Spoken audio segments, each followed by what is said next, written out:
Okay, well, good morning, everyone. Good evening to those that are from other areas of the world. And happy Europe Day, happy 75th year of Europe Day that we're celebrating today. My name is Vasilis Sofiadelis. I'm the founder of Changemakers Lab. Just a short story, I'm from South African Greek. 5 years ago, I went for the first time to Lesvos and basically moved there. And sorry, I just lost a bit of my thinking because I had a few things that were not working correctly. As we celebrate the 75th year of Europe Day, we are in a rapidly changing world. Europe is at a crossroad, and for several reasons we'll look to unpack. And the objective of our summit is really, and what the power of technology does, is for us to be able to communicate and share ideas openly with each other in a constructive way, to see different opinions. And this is how our panel is set. Our panel is set up with 5 different areas that we want to address. And the objective, as I mentioned, is for us to really have open dialogues and open discussions that we can get an understanding of what is happening. For the last 10 years, we've been following a severe economic crisis that happened in Greece and across the world. In 2015, we had a very big, the whole refugee crisis that has happened for the last 5 years, and now we're in the COVID crisis. And during this time, excuse me, we've had rapid advance of exponential technology. And what that means is the way we do business, the way we work and communicate with one another and do business is changing at a rapid pace. And this is causing a lot of uncertainty in the world. Most people are, the change that's happening at this rapid pace, it's unsettling for most people. So what part of our discussion is to be able to showcase and discuss how we could help to embrace these type of technologies. I'm sure most of you are looking to do online courses at this point in time. So we want to have a discussion about all of this, all these changes that are happening. And with the advance of COVID, I think it's front and center for everyone that we are well into the 4th industrial revolution, that our world has changed, the way we're going to do business has changed forever. So this is what we want to be unpacking with a focus on the social economy.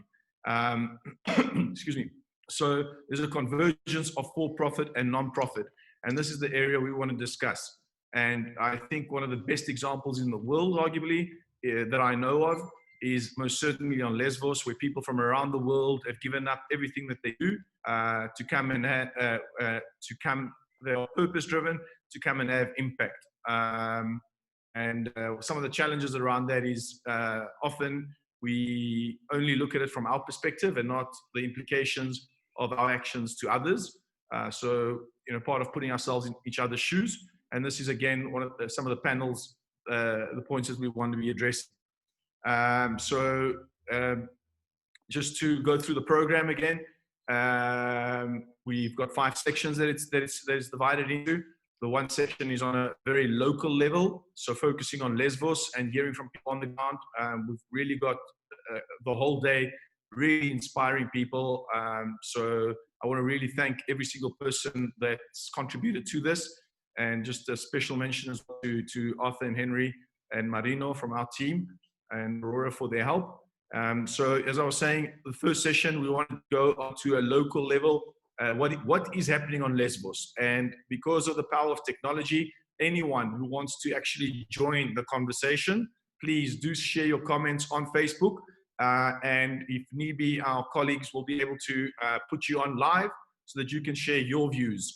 We really want to hear your views. We want to have real dialogues, constructive dialogues of unpacking this and getting an understanding. So please don't hesitate to get involved. We really encourage that, and we'll be quite flexible in terms of the program, as flexible as we possibly can to be able to have these discussions. So that will be panel 1. On panel 2, We will look about at the convergence that's happening. Just having a discussion about the for-profit and non-profit. And what we'll see is incredible organizations on Lesvos that, due to the refugee crisis, have really come to the fore and doing unbelievable work, and to date are sustainable. So we definitely we're going to be unpacking those and see the positive impact that they've had, the challenges that they've also had. That will be quite a robust discussion, I'm pretty sure, because we've got some, differing views. So we'll look forward to that discussion. Then I think one of the discussions is how can we take this crisis into an opportunity, and how can we look at from a global perspective, and from that end, we want to be able to see how we can embrace technology and tech for good. So the vision that Changemakers Lab has is to be able to position Lesvos as a humanitarian tech hub, where people from around the world can come to work from, to solve some of the important challenges currently that are there. We know for the future of work, for those who have been to Lesvos, it's the most beautiful place in the world. I can't think of a better place in the world that people can come, work from, have impact, and establish themselves there. So we want to have a discussion around that. And obviously, for that to be successful, we would need all stakeholders to participate in that. So we've got incredible speakers, and the presentations that we're going to have there, I highly recommend for people to participate in it. It's really, really exciting. So the fourth panel, so the impact that this has had and having on civil society, and the part of how can we get the average citizen to want to embrace this. And we will also touch on, we're now talking about what the fifth industrial revolution is, where humanity and machinery are combined. So, and with that, we focus on impact technologies. So, and we'll share some ideas of what we think we could do here on Lesvos. And then the fifth panel is really about European-wide, the social entrepreneurs, the change makers across Europe that are doing incredible work. How can we be connected and have these dialogues and conversations as we're having here today, every city in every region, and have a network of people that exchange best practices, learn from one another, and suggest some concrete steps of how we can take this forward. So with that introduction, thank you to everyone for joining us, and we're very much looking forward to all the interactions and the discussions. So I'm not sure if I may have left something out. Sorry, I am a bit nervous. It's the first time we're doing this online. So, and we want to be as interactive as possible with this. So, yeah. So thank you. And I'm going to now just make as a keynote speaker, I had invited some people that I really wanted us, that we wanted to hear their views. Hopefully maybe they'll dial in. And also from our side, we want to apologize to those that we, for the late notice. It was quite a last minute decision for us to have our summit this year online. We felt it was quite important to do, and so decided to go ahead with this. Please bear with us for any hitches that we may have, but we will do the best we can and learn from this experience. So thank you very much. Okay. Thank you, Vasily. Can you hear me? Yes, Henry, thank you very much. And also you mentioned that, yeah, go ahead, Henry. Okay, it's Arthur. Arthur. Okay. Not a problem. Okay, guys, I'm very pleased to host this meeting and to have co-organized it with Vasily. I'm going to introduce myself a little bit, and then try to share some ideas. So My name is Arthur Courbis. I'm a French citizen who has joined Changemakers Lab. And about a month ago, we have been working on this summit and trying to get a variety of speakers to get and try to cover the main aspects of the summit. We are very pleased to have our speakers today from, yes, various backgrounds and many different experiences. So yes, today with Vasily and I, we will Vasily will be moderating, and I will try to give further information regarding panels and speakers, and then we could start discussions with our panelists. Yes, thank you guys again for joining us, and we are really exciting to have this meeting on Europe Day, and especially after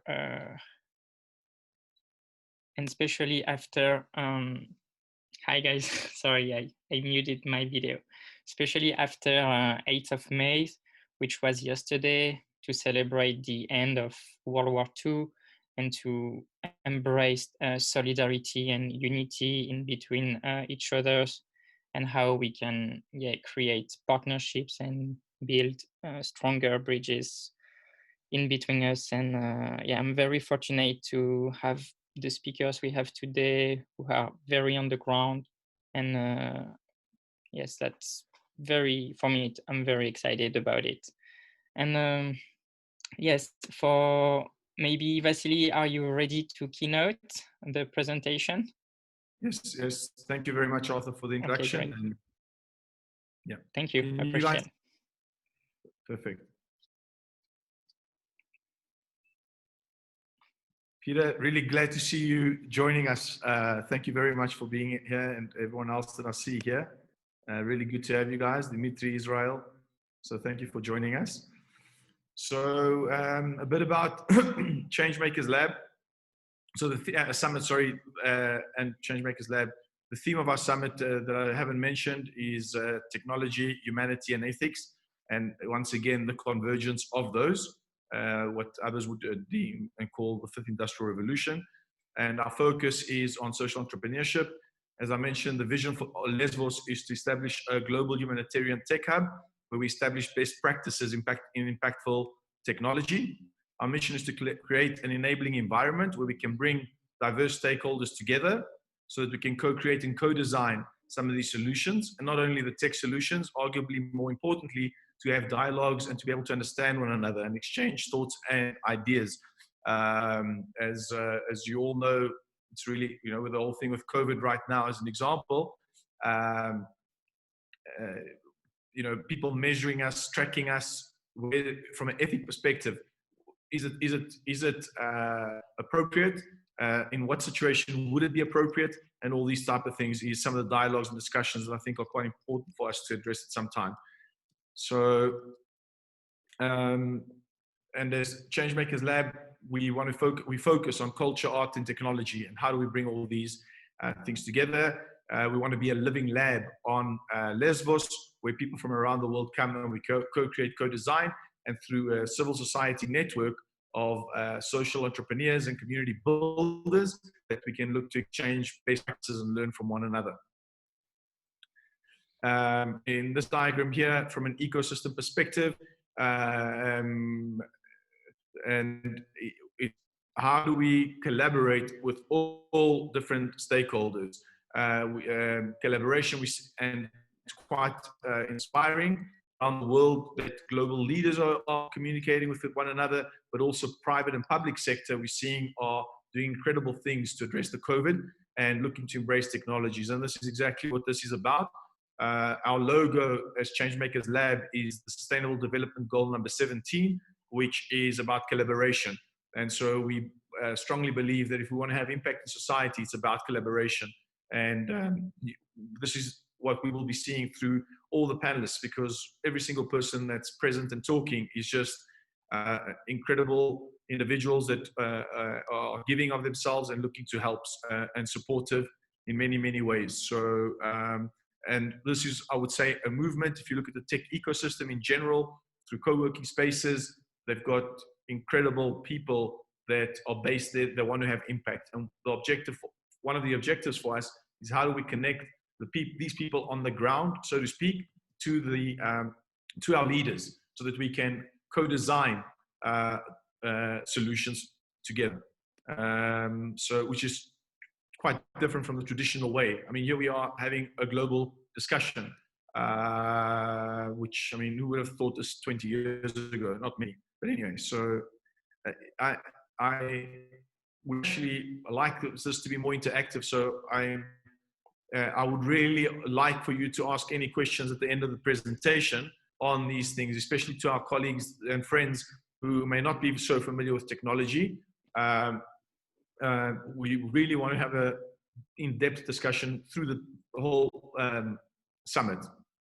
And on this slide here, we see when people talk about exponential technology, if you look at this graph and you think of a startup, so a tech solution, from an idea stage, as this discussion that we're having today, we may come up with an awesome idea of a tech solution that we want to start.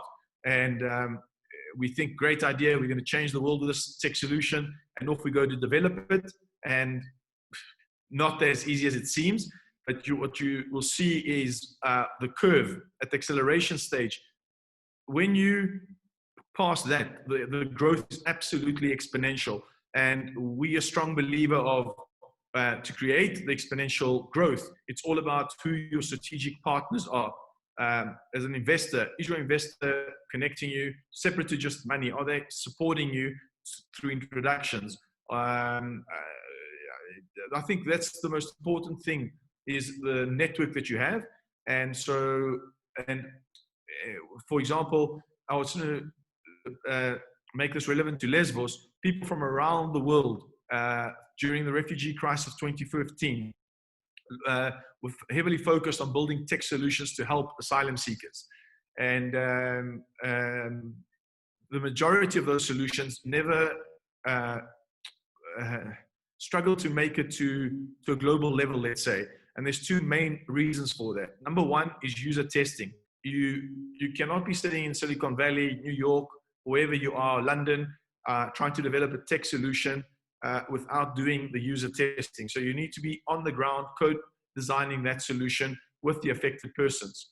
And the second component is the market access. So once you've developed your solution, who's going to help you scale it? Is it going to be a strategic partner from a corporate? Is it an investor that's going to literally unlock the network for you to be able to take the tech solution global?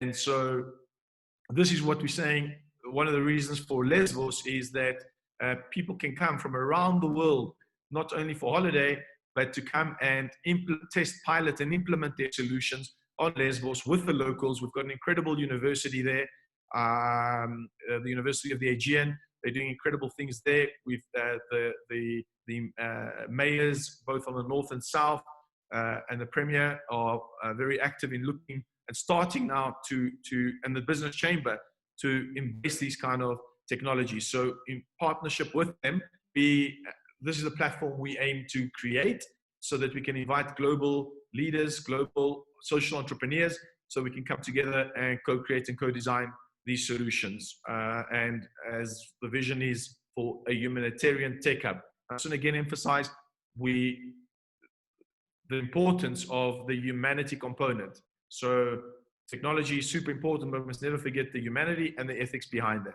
So yeah, any questions on this, please feel free to ask, and we'll also share this on our website. So one of the big challenges, and we'll see that as well through the presentations, is social entrepreneurs.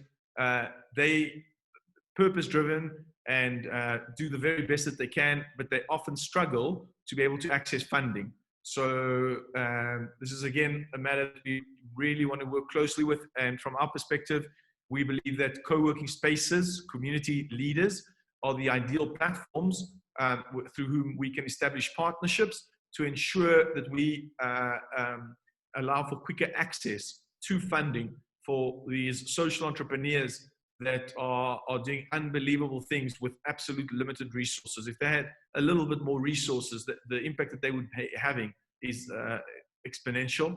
And that's both from a perspective and non-tech. So how do we create a platform of credible partners that can channel funding to social entrepreneurs? And we find the best way to do that is co-working spaces in partnerships and having a accelerator or impact or incubator program that kind of filters the best with certain panels that you can actually select which of those you will support and provide some kind of funding. And also, social entrepreneurs often, we've seen it on Lesvos, they just need money for equipment and resources, not necessarily for their salaries, which obviously they should be getting as well, but just for resources to be able to do things. So we really need to, this is a big problem. I know everyone's aware of it, and we need to co-design the best method to be able to channel some of that funding down to the people that need them. And as we can see at the bottom there, we want to have work at co-working spaces, workshops, events, the dialogues, hackathons. We want hackathons, we want scale-a-thons. And what that is existing solutions. How can we accelerate existing solutions? So, and the whole objective is to rebuild trust in society and together solve important problems. So on Lesvos, some of the initiatives that we have done to date, we were really fortunate and blessed to have worked with the team from SAP, the corporate social responsibility team, who across the world are enabling people with the skills of the future. So digital skills, super important. And today you can sit and work from Moria refugee camp if you had better connectivity around the world. So this is what we want to enable. We trained 400 people on Scratch and web programming in partnership with the University of the Aegean. And we also did it in Athens with a couple of the universities there. And you will be hearing directly from a colleague who he's been phenomenal, and his story is exceptional, of in Greece, that's Rudy Kimbioka. He'll share some more insights of that. So skills of the future, digital skills. How do we empower people? And of course, for locals from a local level, and proudly the Refugee Code Week, we actually worked firstly with the local community, and they were trained, and then they trained asylum seekers and refugees, which was just completely inspirational to see that. And following that, Rudy, in fact, started weekly programs where he was teaching to unaccompanied minors, or introducing them to these to coding and to Scratch. So, and I'll let him tell you the story of how he went across across Greece, teaching people coding. Really an exceptional and inspiring story. This picture here is part of the incubation program we ran in partnership with the University of the Aegean. We had 6 solutions that we worked together with, and some of the initial project, when they were building some solutions for refugees, we then brought another inspiring friend who you will also meet today, Jalal, who came to give feedback and introduce himself to the students. And it was an incredible experience listening to Jalal give the feedback of those solutions and just making them more applicable and relevant. And I think some incredible relationships were established. So even the tech part aside, the relationships that were created was just unbelievable. I just see in the picture here as well, Ting, she from Washington, who's come twice to Lesvos. She's got a leading health tech solution that she came to Lesvos for us to implement it. At that time, I think it was a bit early for its time, but I hope to restart that conversation because it's more important than ever to implement these type of solutions. So, summit with a focus on the future that we all want. And this is in 2017. Again, we and this is what today is all about, having diverse dialogues with diverse people, so that we can together find solutions. This is the thing, there's a lot of problems, and to find the solutions, we really need to work together to address those. This photo here is the incubation program that we ran in partnership with the university. The best team, they were all fantastic teams, but we selected one of the teams to go and represent us at CERN, at the port, where they presented their solution there and formed teams with a whole lot of inspiring people from across Europe. And in fact, our solution, which was to create a recycling solution, that we recycle bottles and upcycle them. So a whole circular economy project of recycling bottles and building products from those bottles is what actually got the best prize, or the best feedback, let's rather say, when we actually presented it at CERN. Incredible team, and I just want to mention the bird that you see there. It's a project from Ferniki Tsambarili, and it's relevant because it's at the end. But I just want to highlight that that bird was at Lesvos, and we'll touch on that later.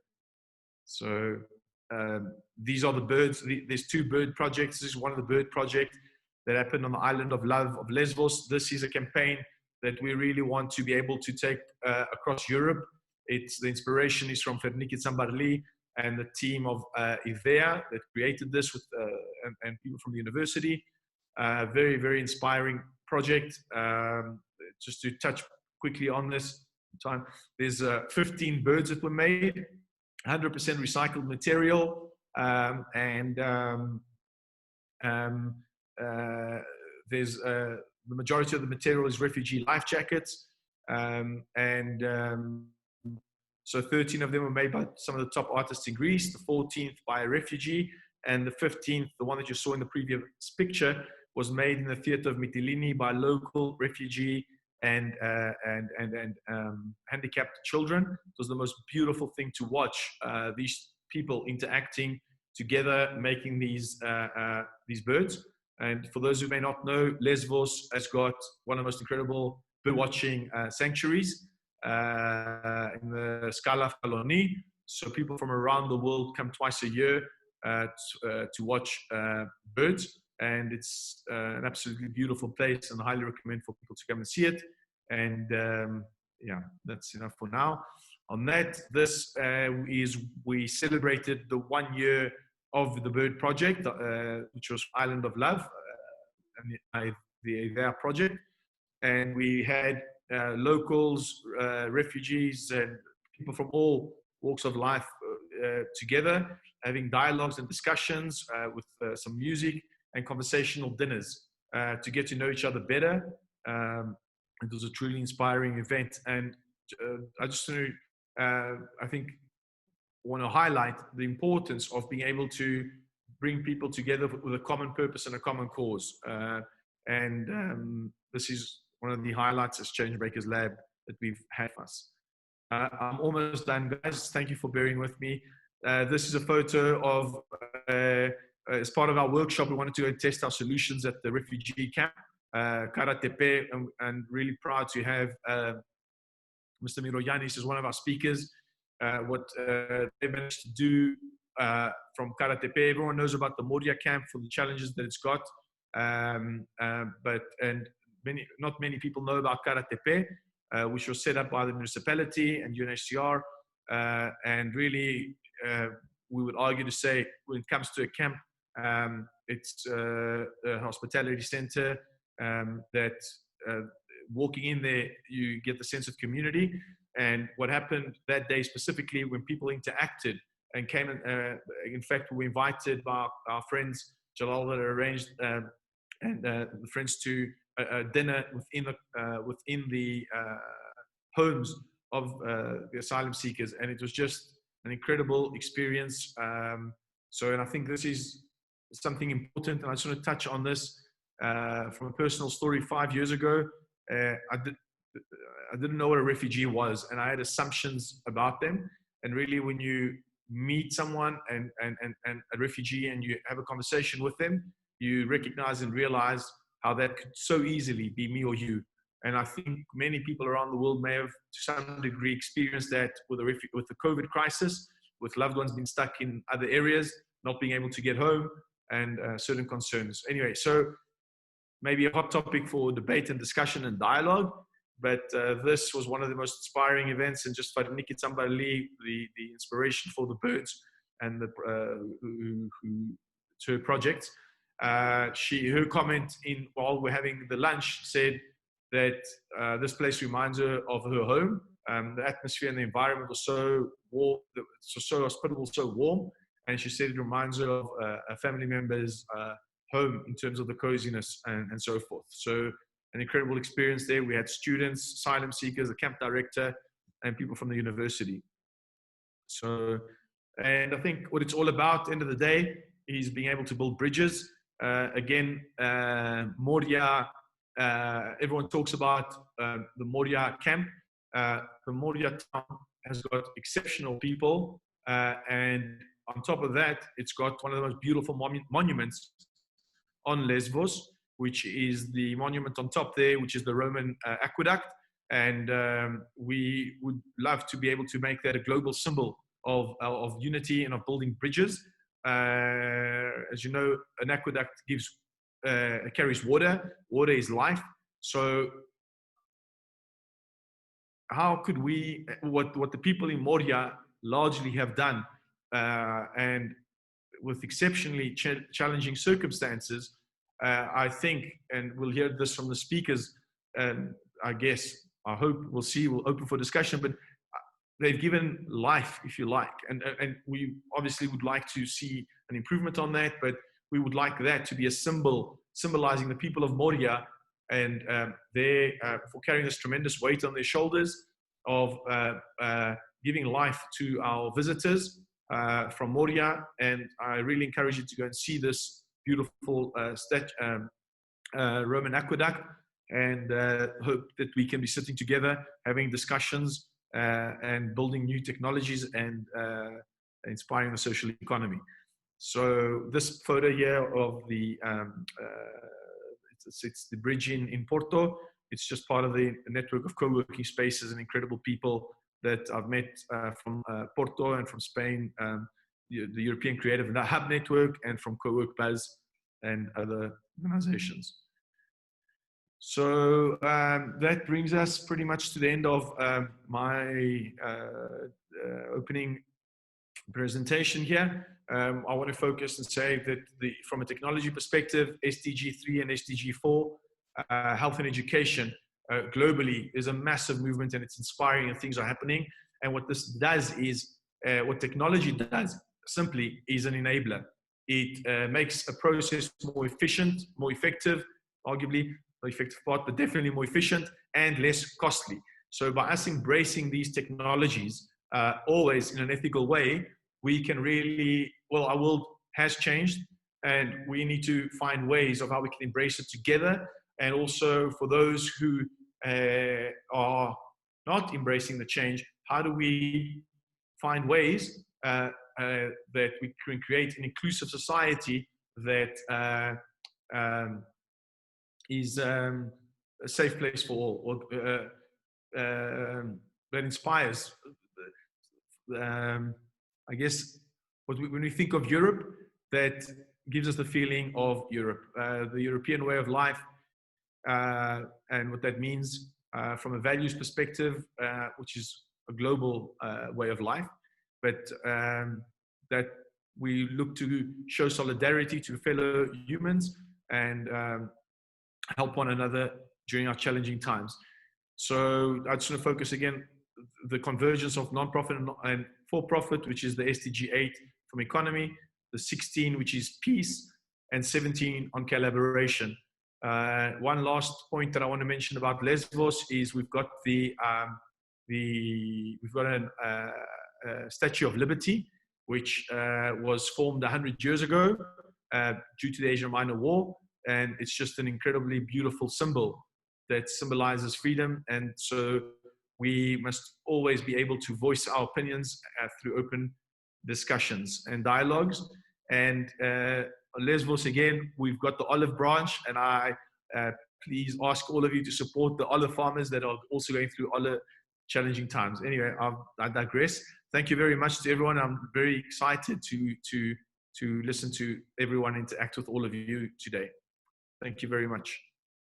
Thank you, Vasily, for for this presentation, which was give us more insight about Changemakers' values and projects. I would also like to once again thanks Henry and for his work, and Marino. So thank you guys. And now I will suggest that we might go to panel 1. And having, I see Israel is here. Israel, can you hear us? I can hear you. Can you also hear me? Yes, I can hear you. All right. Hi, Israel. Good Hello. morning. Good morning. Good morning. How are you? I'm good. I'm good. Actually, I wanted to thank Vasilis for this opportunity that he gave me to participate in this meeting, and I really feel honored about it. So I really like what you guys are doing. It's so good for us, you know. As for us, I've been in this country I came as a refugee, and today, like, I've been here for two years almost, and my life has completely changed, you know. And I want you to say something like I saw on the panel 1 about the perception and the reality on the island. So I want you to say, like, about refugees, like how many people are seeing refugees. Personally, what I think is a lot of people, they think like often refugees are defined by what they have lost, which is a lot, like their homes, their communities, their jobs, their friends, in many cases, their family members. But I think also it's also important to remember that it's a mistake just to think about refugees that way, because they're just people, you know. So they also have a lot of things, you know. They have hopes, they have not left the house to come here for nothing, leave everything behind. And I don't think someone will leave everything behind if they don't have hope for better future. And refugees are not refugees as many people are thinking. Refugees, they have many kind of education, such as doctors, are the professional, many are farmers. So they have skills, and also they have ability to work. Personally, for me, what I do is I like learning languages. I've been in this country. I learned languages through many situations, you know, because I thought it would help me living in Greece and knowing how to speak Greek, because I don't have people to live with in Europe. I decided to learn Greek, and now I can speak Greek fluently. I can speak English that I didn't even know how to speak. So I want to be integrate in this country, you know. And what I also learned in this country is I was passionate about music. So I decided to learn an instrument first. At first, I wanted to learn piano. I couldn't find a piano, and I saw many people playing guitar, and I decided also to learn. If you don't mind, I have my guitar with me. I would like to demonstrate with a song, a Greek song, which is my favorite one. Like, I don't know, what do you think? Yeah. Israel, thank you very much for your introductory talk there. Truly inspiring and important message, and we would most certainly love for you to speak, to sing your song, and perhaps you can say words before that to our Greek friends that may be listening. Yeah. Okay, all right. So, γεια σας όλοι Έλληνες. Πριν να ξεκινήσω, θα ήθελα να ευχαριστήσω τη Βασίλη που μου έδωσε αυτή την ευκαιρία να είμαι εδώ. Για μένα προσωπικά δεν είναι εύκολο για να μένω έτσι και να κάνω αυτό που κάνω, αλλά προσπαθώ να είμαι όσο καλύτερος που μπορώ να κάνω. Και θέλω να είμαι κάποιος στη ζωή μου. Δεν θέλω μόνο να μείνω να κάνω, για να μην κάνω τίποτα και να αφήσω οι άλλοι να κάνει όλη η δουλειά για μένα. Δεν το θεωρώ πραγματικά. Τώρα θα ήθελα να σας παίξω ένα τραγούδι που είναι το αγαπημένο μου. Όταν ξεκίνησα να μάθω ελληνικά, αποφάσισα να μάθω. Είναι αυτό το τραγούδι που λέγεται Ρίτα Ρίτα και νομίζω ότι όλοι ξέρουμε αυτό το τραγούδι και μου αρέσει αυτό πολύ. Και αυτό το τραγούδι με βοήθησε πάρα πολύ να μάθω την ελληνικά μου. Έτσι, μέχρι σήμερα ακόμα μαθαίνω τα ελληνικά. Ξέρω ότι είναι λίγο δύσκολο, αλλά αν θέλει κάποιος να μάθει κάτι, είμαι σίγουρο ότι θα το καταφέρει. Και σας εύχομαι καλή ακρόαση αυτό το τραγούδι που θα σας παίξω τώρα. Και αν ξέρετε αυτό το τραγούδι, μπορείτε να το τραγουδήσετε μαζί μου.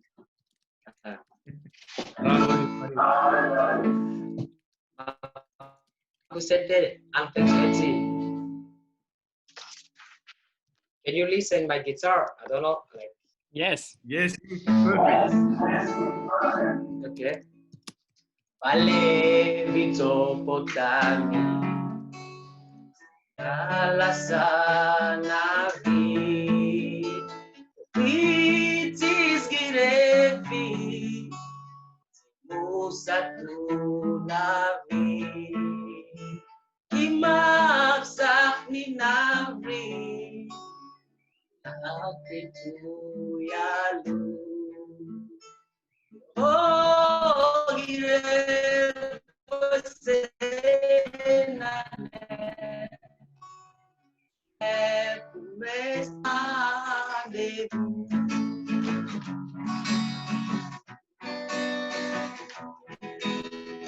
Έψαχνα να βρω το μέλα μου, τελικά το βρήκα και πήγα και αγάπησα ένα μωρό τη Ρίτα.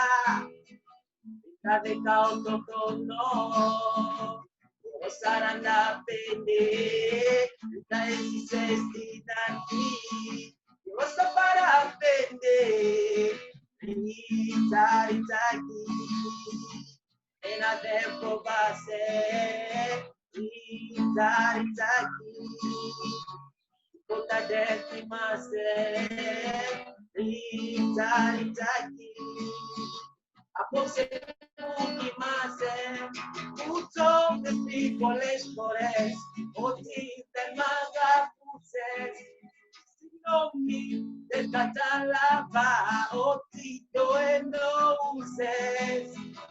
Γι' αυτό λοιπόν σε χαιρετώ, εγώ δίχως λόγια, με το κεφάλι μου ψηλά. Ψυχή στα πόδια, Ρίτσα, Ριτσάκι, ένα δεν φοβάσαι, Ρίτσα, Ριτσάκι, τίποτα δεν θυμάσαι, Ρίτσα, Ριτσάκι, απόψε που κοιμάσαι.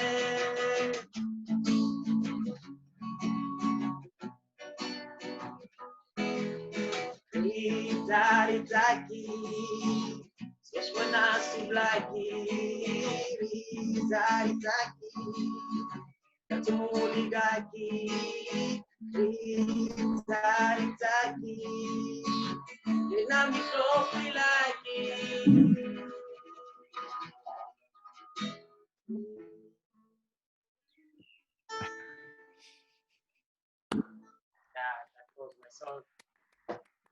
Israel, bravo, bravo, bravo. Μπράβο Ισραήλ, πολύ ωραίος. Μπράβο σου. Ωραίος. Good job. Good job, Israel. Israel, please don't leave us. We would love to hear another song later if you have the time. Yeah. I'm here. That would be amazing to hear. Awesome. Thank you very much. All right. Good. Okay. Thank you, Israel, for this performance. For my part, I really appreciate it. Thank you And also. I'm sorry I didn't present myself in the beginning. My name is Israel from Congo. I'm 18 years old. Yeah. Thank you. okay, super nice. Thank you. Yeah. Okay, I saw we have Christophe who is here, and Hello, everyone. hello, Christophe. Hello, Christos. How are you today? I'm fine, and I will say that I'm truly honored hearing this song from Israel. I mean, I have heard this song before from professional musicians, but not in this passion. So I'm extra happy for listening to this song from Israel because Thank you I very could much. feel his passion. Yeah. Thank you. Very Thank nice. you so much, Christos. And Nice. it is very nice to meet you all. Thank you for the kind invitation. Yes, it's a pleasure for us to have you too. So, and just before to get going, I would also like to welcome Peter, who has been here since the beginning. Welcome, Peter. He's coming from Australia, so we have a worldwide friend. And so welcome, Peter. We have also Jalal, who is here. And I will, guys, make a little presentation of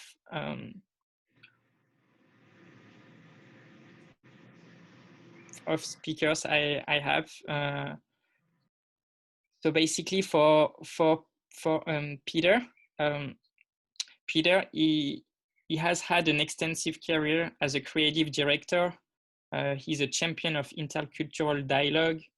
In 2003, Peter founded Cultural Infusion, a global social enterprise that works with schools, youth, digital media, and the arts to promote cultural harmony for a more cohesive and richer society. He delivers programs in India, Brazil, South Africa, Egypt, Cambodia, and throughout Australia. So yeah, thank you, Peter, and welcome. For Christophe, I'm sorry for this short introduction, but for Christophe, he's the communication officer at the Greek Forum of Refugees, an association of refugee and migrant community based on Athens. So welcome, Christophe. And for Jalal, can you hear us? I don't know if Jalal is here. Okay. Photos. So, Jalal, can you hear us? Yes, I can hear you. Can you hear me? Yes, we can hear you. Hi. Hi, everyone. Hello. Hi, Jalal. Could you make a short introduction of yourself, please? Yeah, my name is Joa. I'm still 24 years old, and tomorrow I'll be 25. I'm originally from Afghanistan, and I'm the former cultural mediator with high schools, and also the former refugee who used to live at the refugee camps in Lesvos. Jalal, thanks for that short introduction. I just want to also add to Jalal is really an incredibly inspiring person, a real community builder. I'm sure you'll share more of that, but I want to sincerely thank Jalal also for making the time to be available here today. It was through this panel discussion, and I'm hoping that Mr. Miroyanis will be able to join us. It was through Mr. Miroyanis from Karate Bay Camp that I was introduced to Jalal. And Jalal has been, as I mentioned, a community builder, always connecting people across the whole island and incredible relationships. So looking forward to his insights. Thanks again for joining. Thank you so much, Vasily, for giving me this opportunity to share a bit story and our experience during the last years camp, and it was great time that it was great and nice that we were working together with the refugees and the locals, especially the students. The time that we went to the university and we took them to the refugee camp, Karatapa camp, and they all were surprised. All the students were surprised to hear their refugee stories, to see their daily life at the camp, and it was great.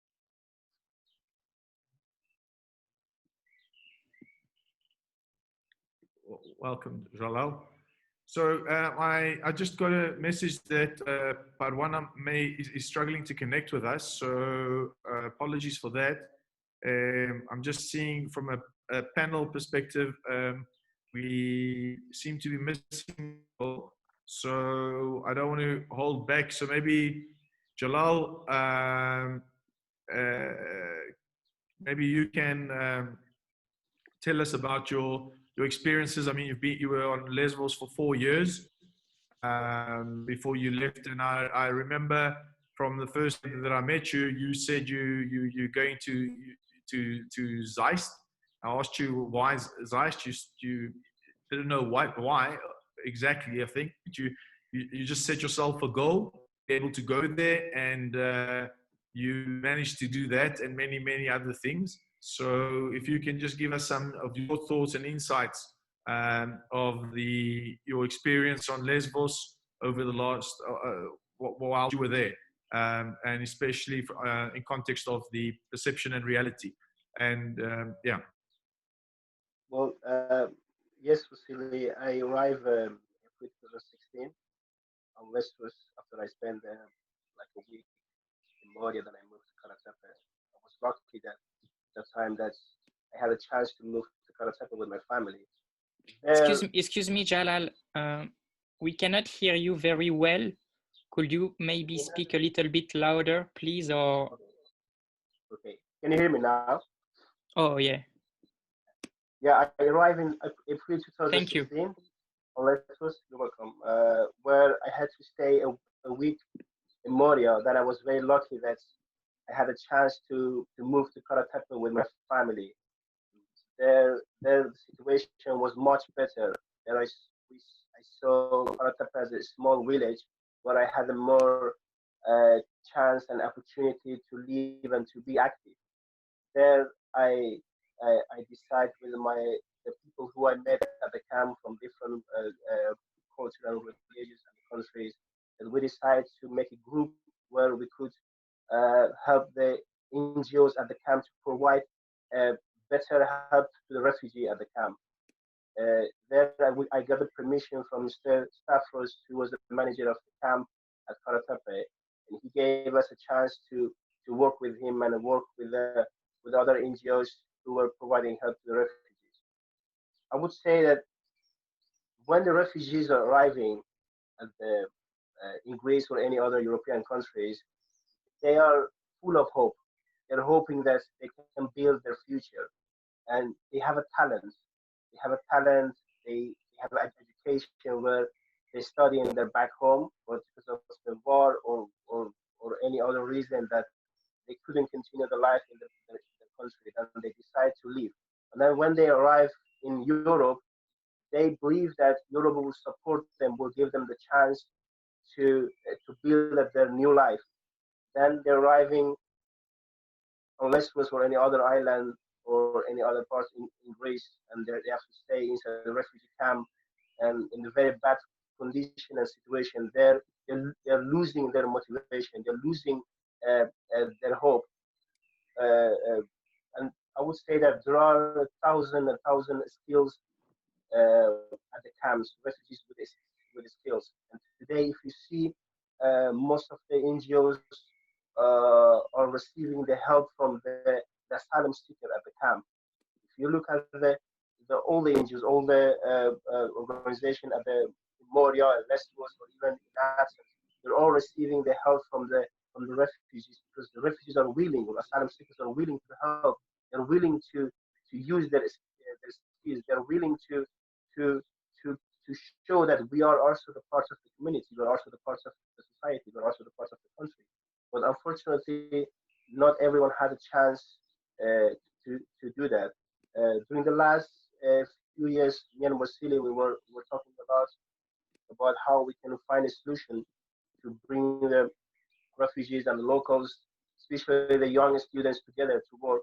But as you all know, there is always tension between the refugees and the locals because there is a misunderstanding.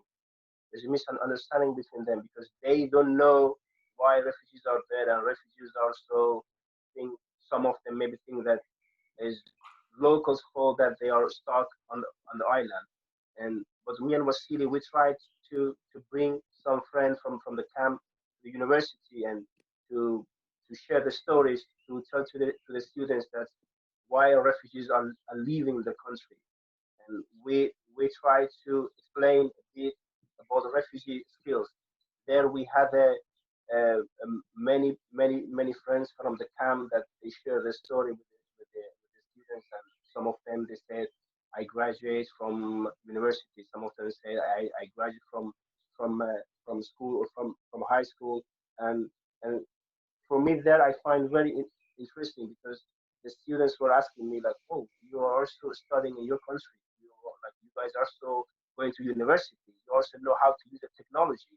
And there I told them, yes, we also know how to use the technology. And there they were very interesting because they all thought refugees are coming from nowhere and they had no idea why these people are leaving the country.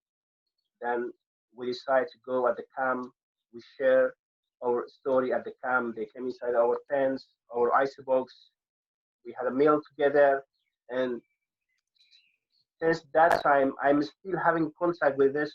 But still, I'm still having contact with those students we met at the university. We became very good friends. And sometimes when I was in Lesvos, sometimes we went for coffee or for drink. And for me, it's more important to say that there is misunderstanding between these two groups, two communities. There should be an explanation for both. There should be Europe must act. Europe must find a solution to bring the locals and refugees together to support refugee side and also support the local side because it's not only refugee or it's not only the local. They're both suffering from the crisis, and Europe must find a solution to bring these two groups together, to make them to open centers, to educate them both together, and give them the chance that both sides can use their knowledge and their skills together.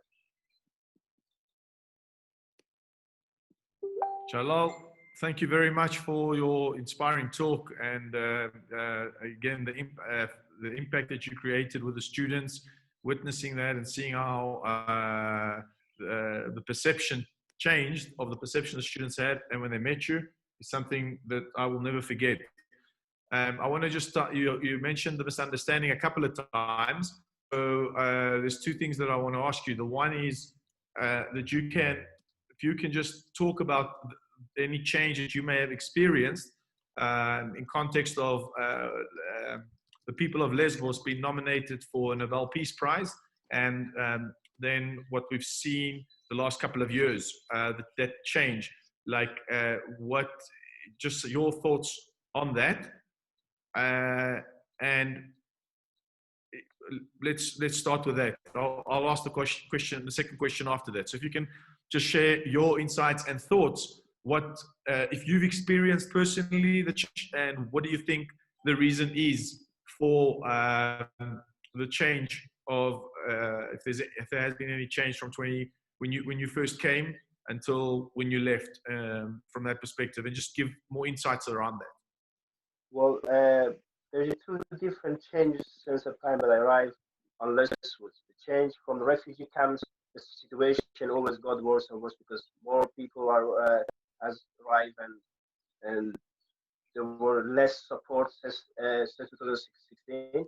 But from my own experience, that with a relationship with the locals since 2016 until now, I got more understanding of them, and they got more understanding me. That the people who I met, even my neighbors, the place where I used to live in Trini, in the beginning when I rent a house there, and my neighbor were a little bit scared from me, and later, some months later, when Every time when I went out, I said hi. When I went home, I said goodbye. They they saw that I'm not a person that they think, because they have a they have a they have a negative thoughts about the Moria and about the people inside the Moria camp.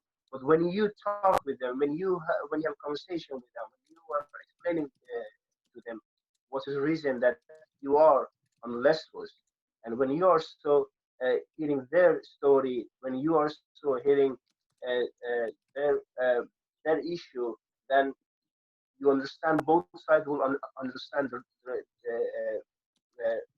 problems. And when they see that it's not your fault that you are there, and you also see that it's also not their fault that you are there, there is a lot of change. But I would say when you meet people, when you talk to them, when you explain to them, when you work together with them, then you see the change in a better way. When you stay away from them, when you don't have any relationship with them, when you don't work together with them, then has a negative change and everything will goes wrong. Uh, so, Jalal, thank you. And that's 100%. Again, it's the perception, as we said, versus the reality. And uh, uh, on that point, you said the EU, for example, Europe has to change that. So, how is Europe going to be able to change to be able to connect more people so that you would be able to get into contact with locals in an environment uh, that enables for you to be able to interact with the locals. So, um, so about the difference of opinion of people seeing you until once they get to know you, and as soon as they actually have a conversation with you, then everything changes almost like immediately. Because people are like, wow, and as you mentioned earlier about this guy's gone to university, he knows about technology and whatnot. So, what would you have thought on Lesvos could have been done to enable that more? Yeah, and again, so I didn't quite get it. So you personally didn't see. You said from a refugee situation, the situation got worse with the can and the crowding. But I'm asking from a tension perspective towards locals. Did you always feel that you had a good relationship with them? So you never felt like negativity from 2017 when you arrived and when you left?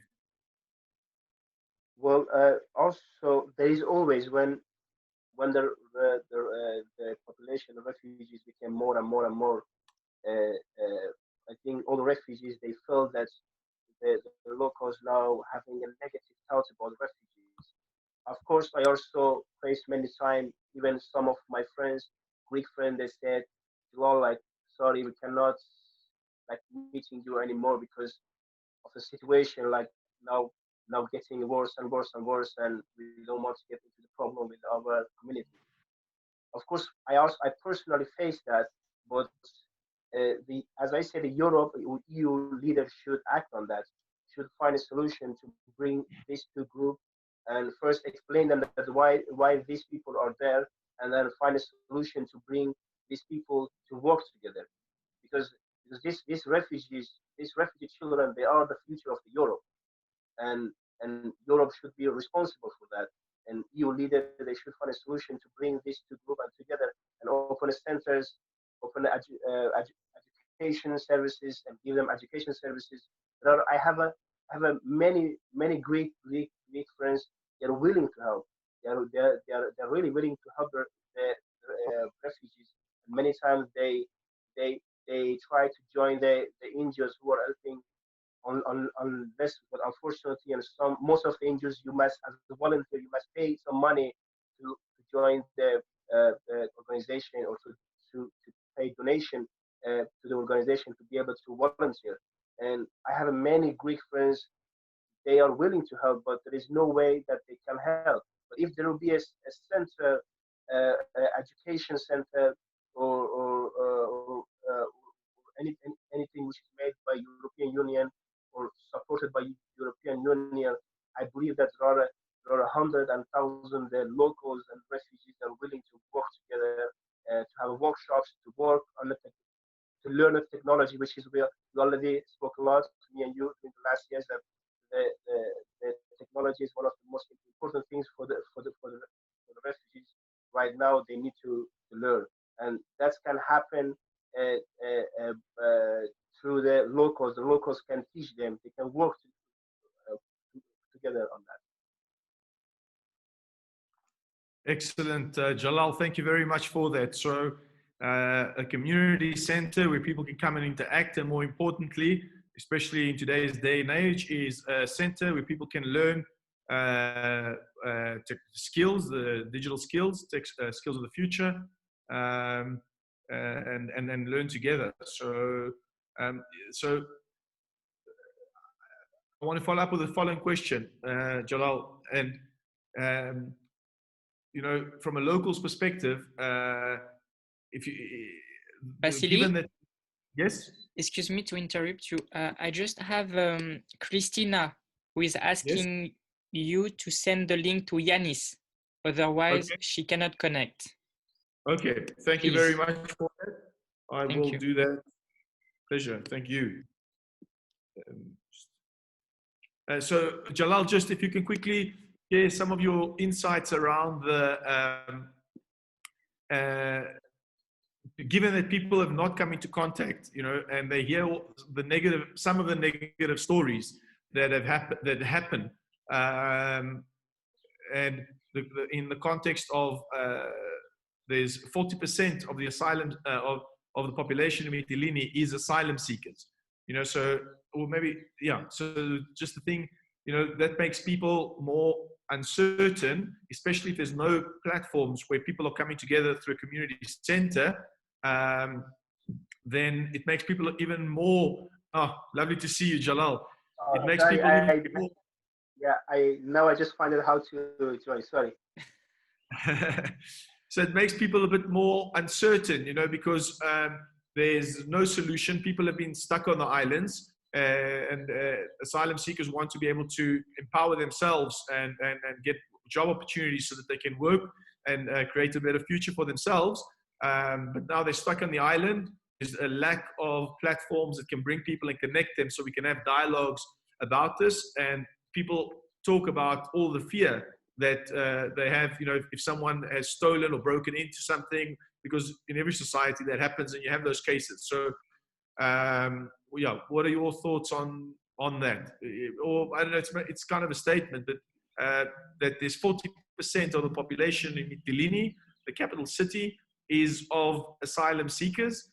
And, you know, if we look at European context, which other city has taken so many?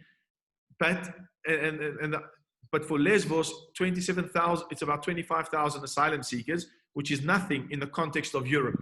25,000 is a drop in the ocean. Yeah, so just some thoughts on that. Really, we are only talking today about the Lesvos, but we shouldn't forget that there are more refugees. There are, I think, over 100,000 refugees and asylum seekers are in Greece, and I think they're all facing the same problem, and they're all facing the suffering from the same problem. It's not only Lesvos, but of course we are now more focusing on Lesvos because there are million people now are watching Lesvos. What's going on? There's always on the news about the refugee crisis or other things are going on there. But as I said before, again, there is a misunderstanding between the locals and the refugees. They need to talk.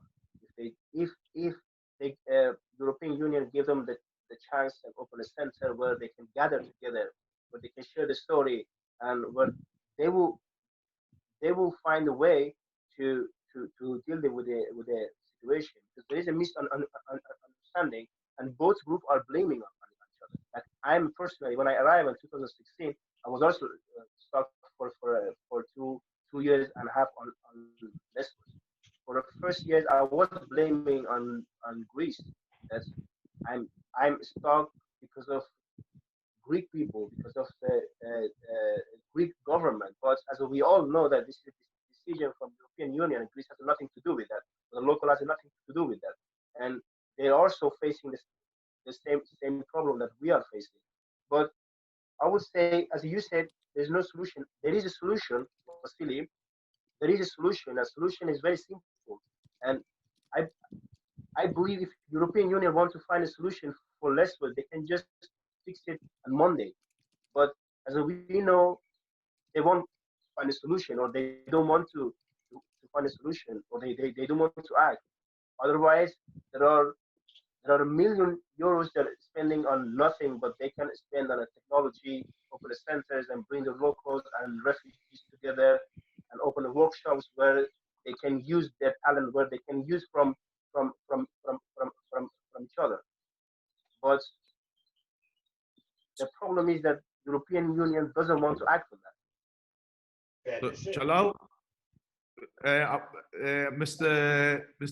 Yanis Pavlis and Mr. Eli Khadzidaki have just joined us as well. But I just want to comment to you and say to you that I've really met some incredible people within the European Commission, and also individuals that drive community centers, co-working spaces across Europe, but especially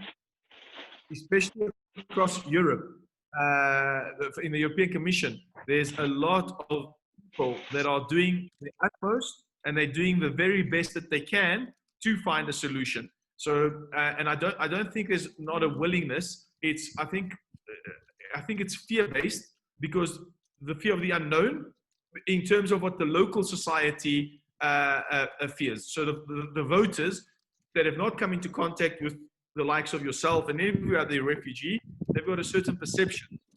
But I really want to say to you, across Europe, there is, in the European Commission, a lot of people that are working tirelessly to be able to find a solution. So, and they want to. I think the important thing is for us to be able to the misunderstanding that you mentioned twice, we need to change that.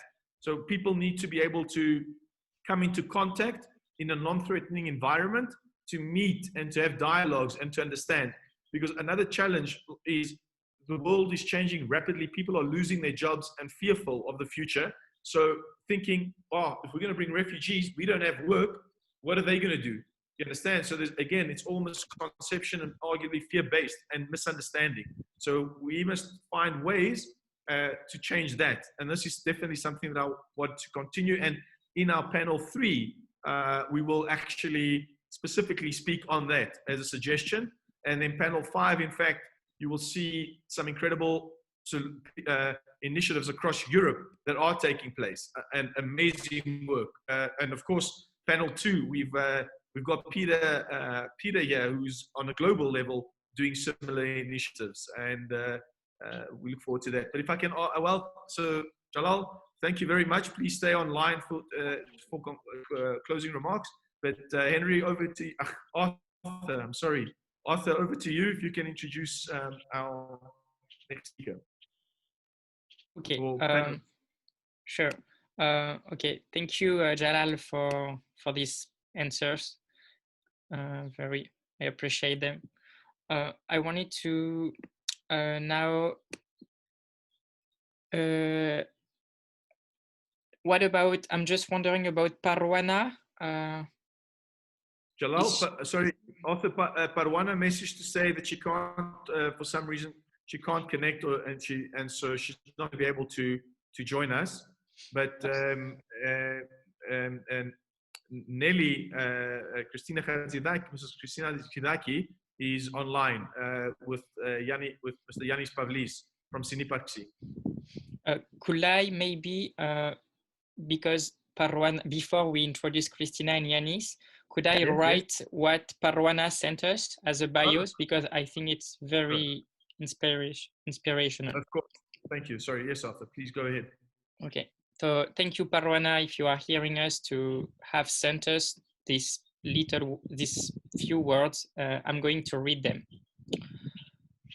I used to be in Moria camp. Yes, I used to be in Moria refugee camp for almost 4 months. And beside my other activities, I was a teacher in a self-organized school. I had a deep belief of mine about impression of words in changing minds, pushed me to write about what I was experiencing and what I was listening from people around me in my perspective. Olive tree and old woman, my pen will not break, but borders will, are two published phenomena of mine that supported by W2EU and Alarm Phone. I am currently working on 2 more books. Writing is the only way I can feel my soul free to express, free to decide, free to think, free to choose. I want to show the abilities of refugees, their power and potential, their skills and creativities. I am currently directing the Corona Awareness Team in the Arizona camp that is acting in spreading information during quarantine. Insufficient lessons given by educational NGOs in the camp and deep value of mine in my life was the reason I decided to start fundraising refugee on course. I says, I do not know what is the meaning of silence. I do not want to understand it even, because anyone can speak in behalf of the one who stayed silent. I do not want to be like that. No one can describe our pains better than ourselves, and we should never let others to hide what we were suffering every day. I broke my silence and became voice of many refugees, but it did not satisfy me until I will see many has inspired, excuse me guys.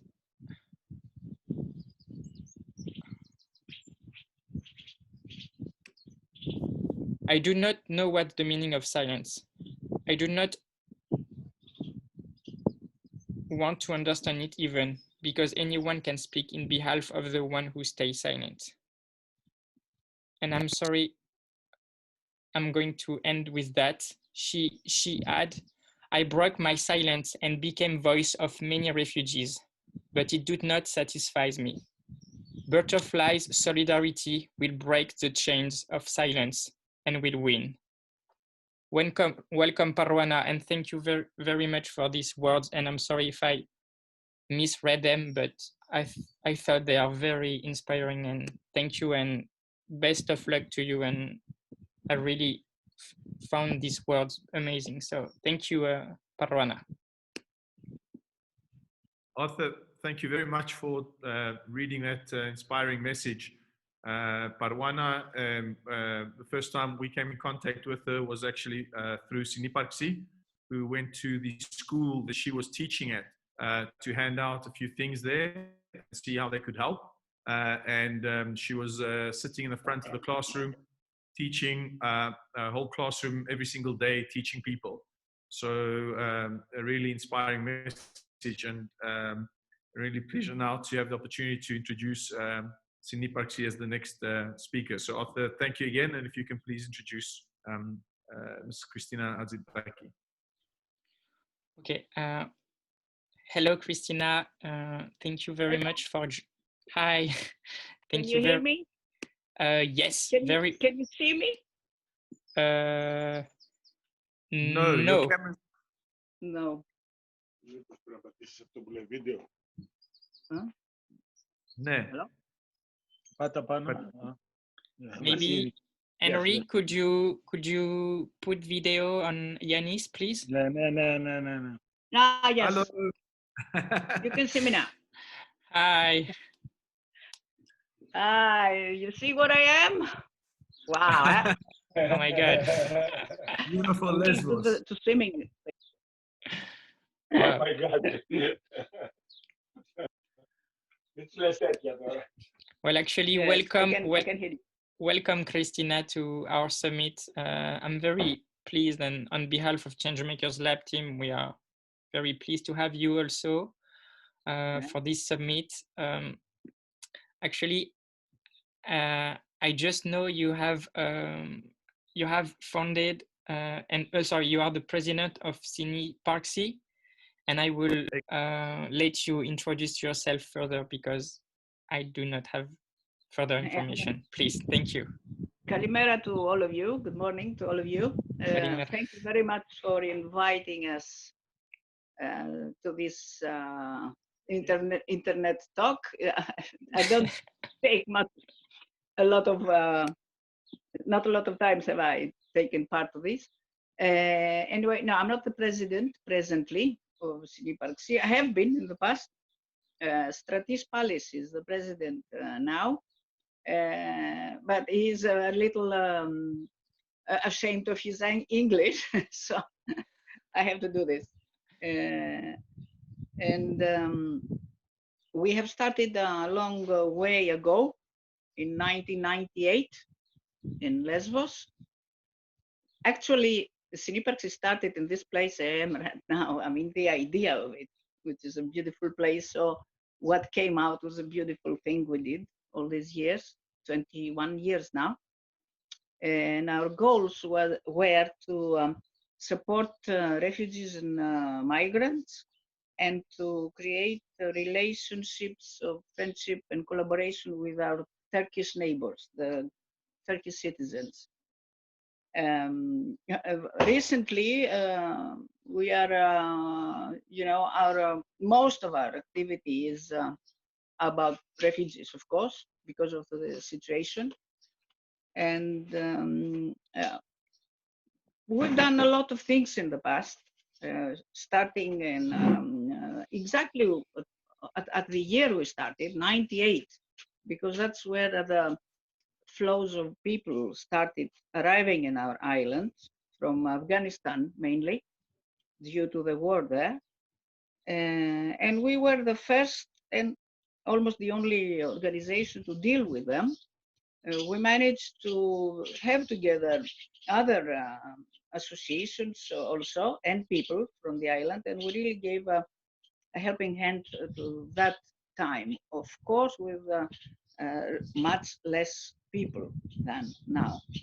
Since 15, summer of 15, of course, things changed. You know what happened? About 1 million people passed through Lesvos when the borders were open, and we really tried to do our best to help them because we're a small association with not much money at that time.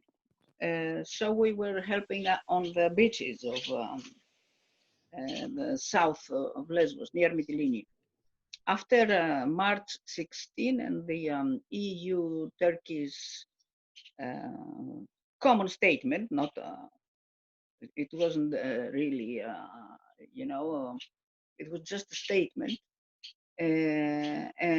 We focused on the camps because people were stuck here after that, and started to help in the camps, especially the unaccompanied minors.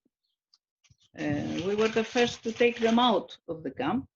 They were actually imprisoned there for their protection, and we managed with the help of the authorities of Moria to get them out on daily excursions, which we continued until the coronavirus case. Unfortunately, since February, we cannot take them out, as you know, it's not allowed. Also, we organized for them feasts on their religious or other opportunities, and computer lessons in collaboration with Movement on the Ground, which also stopped now, unfortunately. But we didn't stop our activities. Now we are, since the quarantine, we are helping people to cope with this situation as much as we can, because it's impossible to reach 20,000 people in Moria, of course. So we help, again, especially the minors, the unaccompanied minors, in the two in A and B sections, and the kids that are out in the jungle with the help of Euro Relief. We managed to give them some more food. As you know, the food in Moria is not very good and not enough. We have bought equipment for the sections that, like washing machines, refrigerator, etc.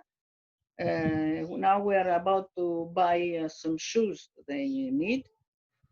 Also, we have helped the Rad Music Group, which are so close and dear friends of ours, and the Wave of Hope School of the Afghan people.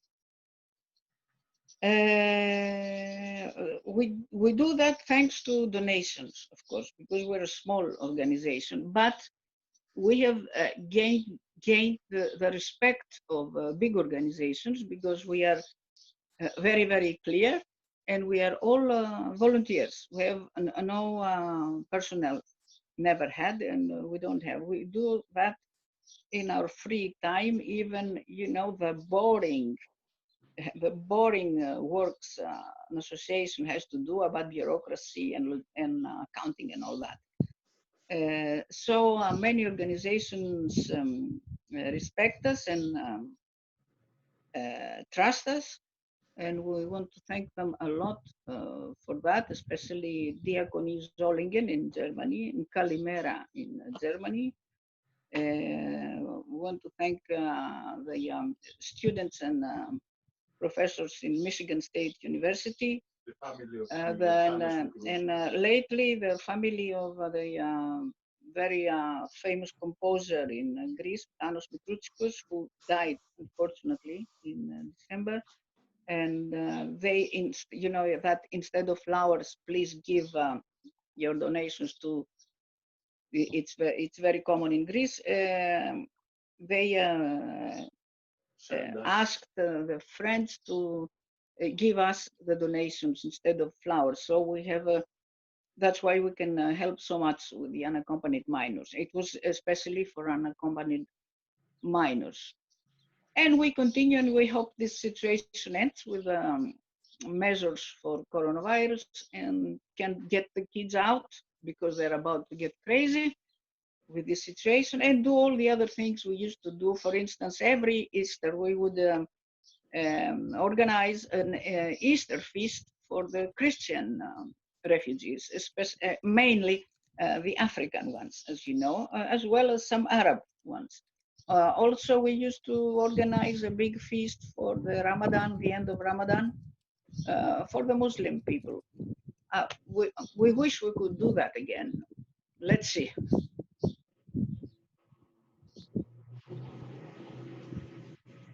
Yeah. Lily, thank you very much for the overview of the amazing work that you do. Suni Parksi, I think maybe we'll ask Israel just to say a few comments, and I'm sure Rudy will also mention it. But your meetings are a true inspiration of seeing everyone coming together in a volunteer basis for the common good. And it's always really inspiring to be with you. Just one point is that I think we got mixed with the panels because of the time zone. So the description, we actually still on panel 1. We going according to African time, or South Africa rather. And so this panel is about the perception versus the reality. So I don't know if there's any thing that you may want to share on the situation on Lesvos, in addition to what you've said. You're referring to me? Yes. What about the situation among the people, you mean? Yes. You know, there are tensions. There have been tensions. There have been very bad tensions. There is a group of neo-Nazis, unfortunately, acting on Lesvos. They have access to authorities, unfortunately. And they're creating, very bad situations. You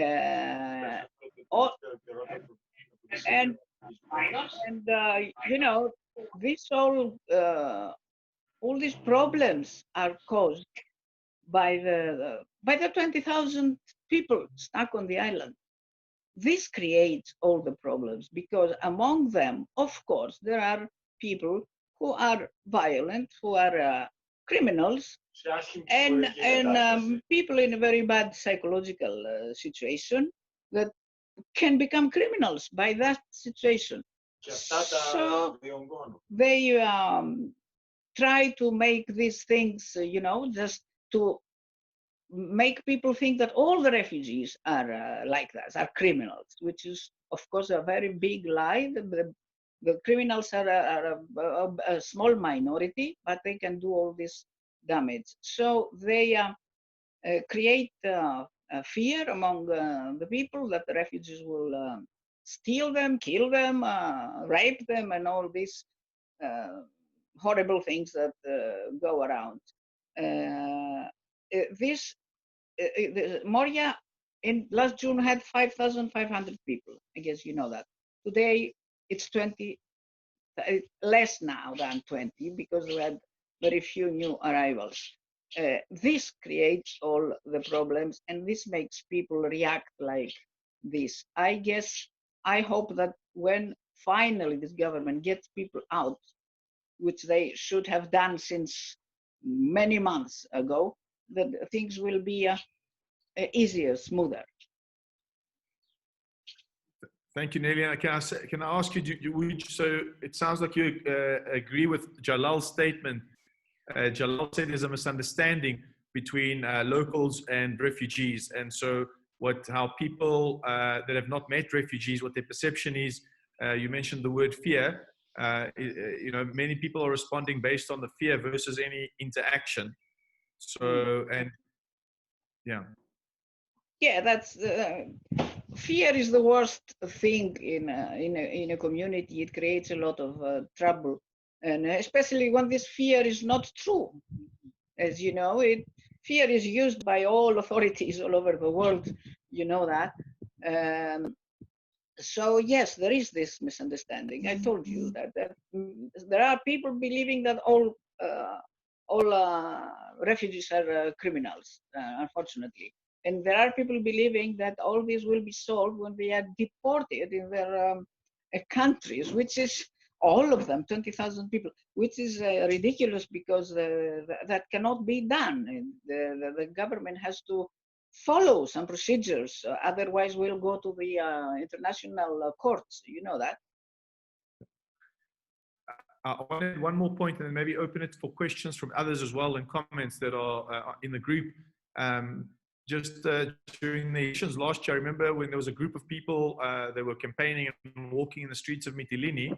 They went and walked into a shop and there was about 6 people around the table and they started talking to them.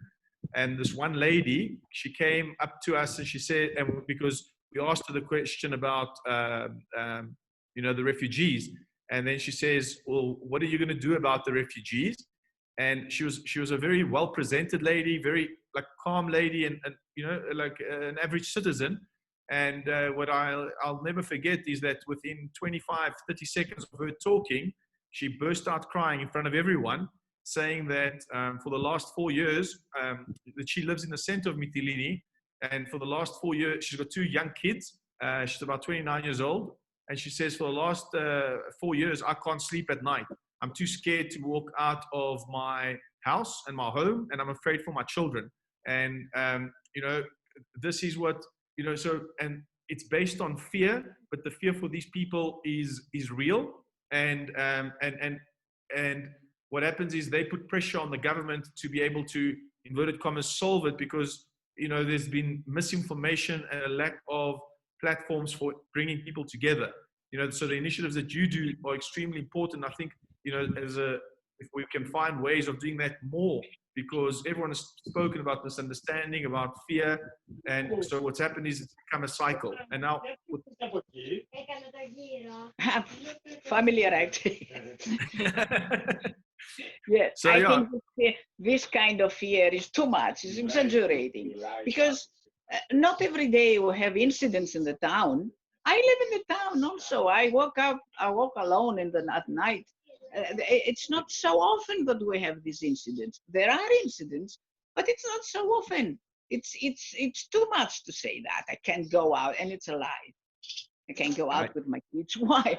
The streets, especially now that we are a little free from the quarantine, you know, the streets are full of people. So yeah, it's the fear is a very bad thing.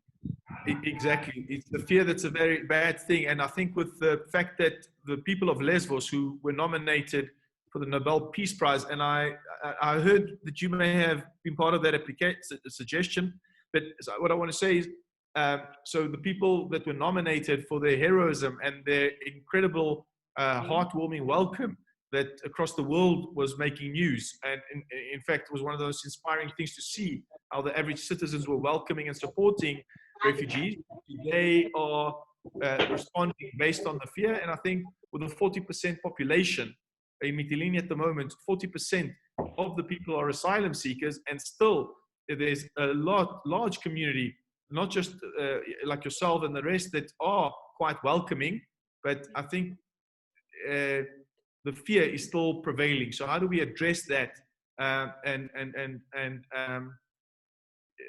remove the wrong perception that people have? And also, so with our activities, giving publicity to our activities, of course, accepting you know, phrasal attacks from the fascists, but we don't care. We never stopped our work. We had a lot of problems with the Greek-Turkish activities we had. We were accused of being traitors and all that. But, you know, we don't owe anybody anything. We are clean, we are honest. So we just continue to do what we do and we have people who like us. Yes, of course, not all the people are like that, are, you know, full of fear and hate. Of course not. Yep. So, well, so if I can open to Israel or anyone else that may want to ask a question or comment. If I may. Yes, please, Christo. I don't know how much time do we have left, given the fact that now the panels are kind of changed. We have about 15 minutes still. Okay, so we're good. Yeah. Okay, if I may, I would like to present my association. Sorry, Christo, yes? for your association, that's going to be in the next panel. So for you to present. So I was thinking if there's any discussions that we want to have in context of what Ms. Khazilaki has mentioned here now. So if someone wants to give comments or feedback on that. Yeah. I would like to add something about what Miss said. Actually, personally, I'm member of Rad Music, so I recognize how big the effort of Siniprasi, the organization that she's the head of, like how big help they are bringing us, you know, because I've been talking with Rudy about what we can do in order to help refugees.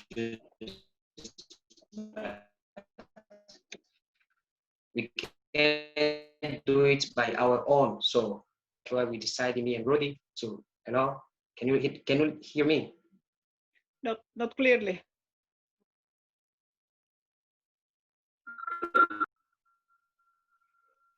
You broke up a little bit, but you seem to be back on. My network is not that good. I will check. I wanted to clarify most about the help of Siniprasi. Like Siniprasi in this time of quarantine, they are bringing a big help for refugees. Personally, for Rad Music, they have been helping us for providing us food, because we know all that right now people living in Moya, it's very difficult for them to get something to eat. So that's why it was a big help for us that Siniprasi brought us food. They really helped us in, like, financially, mentally, and morally. So we want really to thank them for all the effort and all the support that they brought us. And I want to tell them to keep going to help refugees as they're doing, because it's a really good help. Yeah.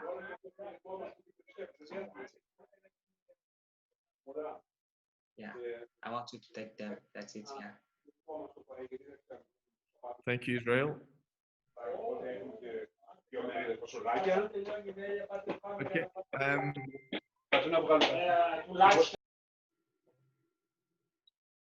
So I'm going to share a small word of a message from Lubna. Lubna is 17 years old, and she and her mother and her sister came to Lesvos on their own. They went to Athens, and they're now in Germany. So the connection that they have there, the internet connection, is really slow. So she wasn't able to join us and share a message. She was one of the only refugee students in a camp near Itsona, if I'm not mistaken. And she just sent us this little video of 2 minutes. I asked her to make a video of herself, but she made this little video of 2 minutes that I just want to share with you guys as a message from her. Really inspiring and powerful women of three. So, A refugee, well, is poor, uneducated, troublemaker, tourism, a person who's always in need, and a person who doesn't know about social media and smartphones. I don't know, some people they think refugees come from where? Anyway, just want to say that be a refugee. I crossed the sea. I was in the prison. I get hurt and drunk. I slept in different places with my family. I worked a lot.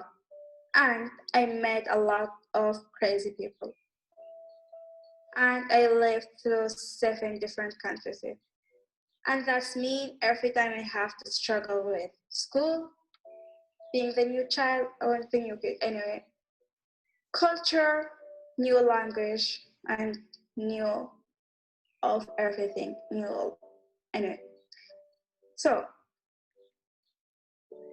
being through all of these things makes me realize that being a refugee makes me strong and amazing and a patient and a fighter and a smart girl. And I just want to tell you that stop, look to refugees down like they are nothing. Because being a refugee is not easy thing at all. And I learned that. So that's it. I hope it was short and easy to get. Please stop looking us down. We just want to live and to have the normal life that you have, because not everyone can have normal life.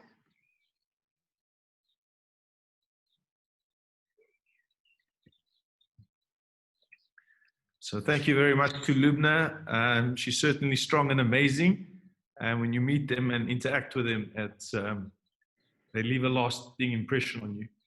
So anyone for further comments? We've still got 10 minutes and we've got a time. Israel has promised to play another song for us. But if anyone's got any questions or comments, please feel free to share before we go into the next panel. And before we hear some more magical tunes from Israel. I would like to emphasize something that I heard the girl said. I don't know what is her name again. I don't really remember.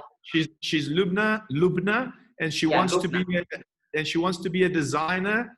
And her mother's goal is to make sure she can educate and empower her daughters wherever in the world that may be. A really inspiring group of women. So go ahead, Israel. According to her story, I nearly cried because it's similar to mine. Like when he said he crossed the sea and he went to the prison, and I could see how like I was in that time, me too. So I want just to say me too that refugees is not like people as Nelly said before, a refugee is not just a criminal. A refugee is someone also who have a ability of doing something. Because me, when I got here, many people were looking at me down, and I didn't give up. I decided I would prove them wrong and I can do something. So I decided to learn language, to learn everything as good as I can, so that like people would not have the same thought about refugees. So it's really touched my heart, the message of that girl. Thank you very much, Vasilis, for letting us hear this message.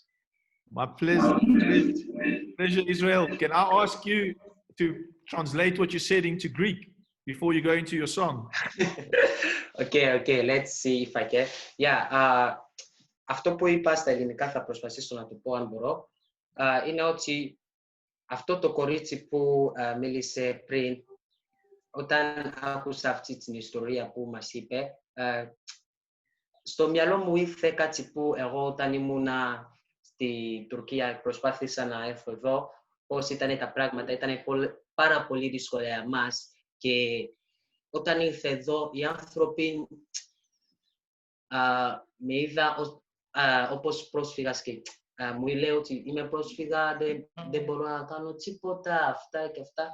Εγώ στο μυαλό μου είπα ότι μπορώ να κάνω κάτι, μπορώ να αλλάξω το μυαλό σας.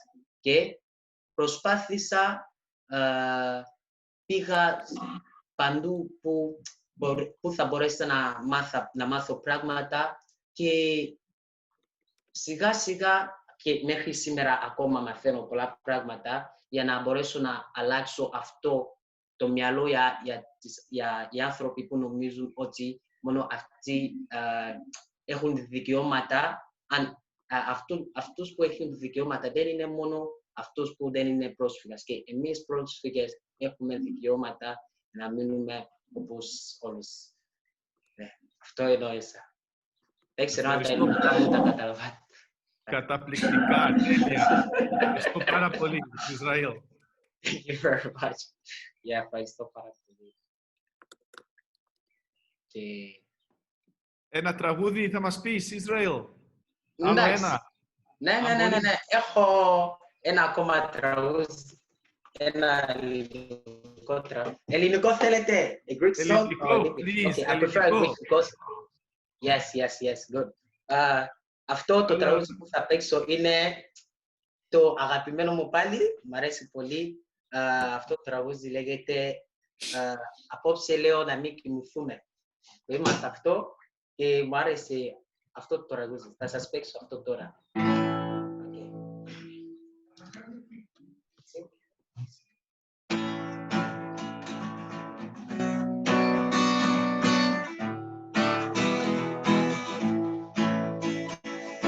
Απόψε λέω να κάνουμε ένα πάτσι στην άμμο μέρα διακυβωτό. Απόψε το πηγάνε του δεχόνου στο πάτσι που θα κάνουμε εμείς. Απόψε το φεγγάρι θα φοράει το μόνο απ' την δική σου τσίπη. Μόνο που θα ακούσει να μιλάει θα τεχνή του καρδιού επώνυτη. Απόψε λέω να μην κοιμηθούμε, να πάμε κατευθείαν για δουλειά. Απόψε στα βροκάλι θα τσιμπούμε, θα πούμε όλες τις μικρές αγκαλιά.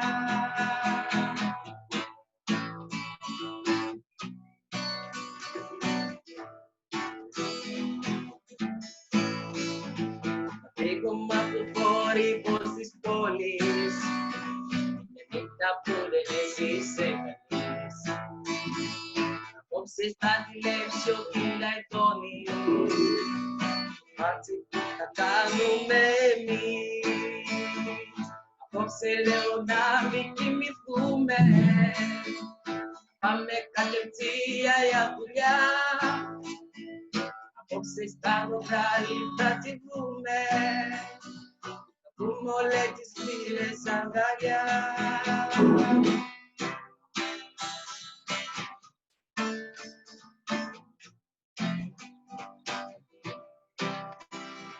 Απόψε και με λίγη φαντασία μοιάζει με φρυμακιγάλικο. Μοιάζεται αυτή η διαδικασία, μήπως μπορέσω και σου πω το σ' αγαπώ. Απόψε λέω να μην κοιμηθούμε, να πάμε κατευθείαν για δουλειά. Απόψε στα βροκάλι θα τσιμπούμε, πούμε όλες τις φίλες αγκαλιά. Απόψε λέω να μην κοιμηθούμε, mekatetia ya dunia Obsesta ruralitaji kumbe Rumores inspira Samaria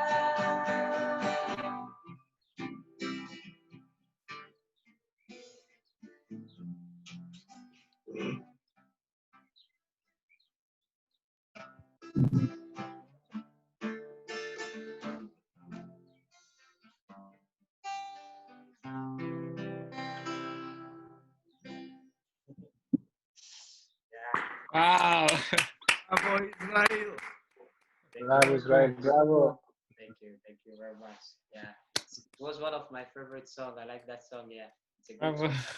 Most of the time when I learn song, I like really Greek songs, especially the old one. You know, most of my friends they say, "Why are you playing the old music?" I say, "It's good. I like the feeling because when I play music, for me, it's something spiritual. I can feel it. I don't just play music because I want to play. Like I really feel the music. Yeah."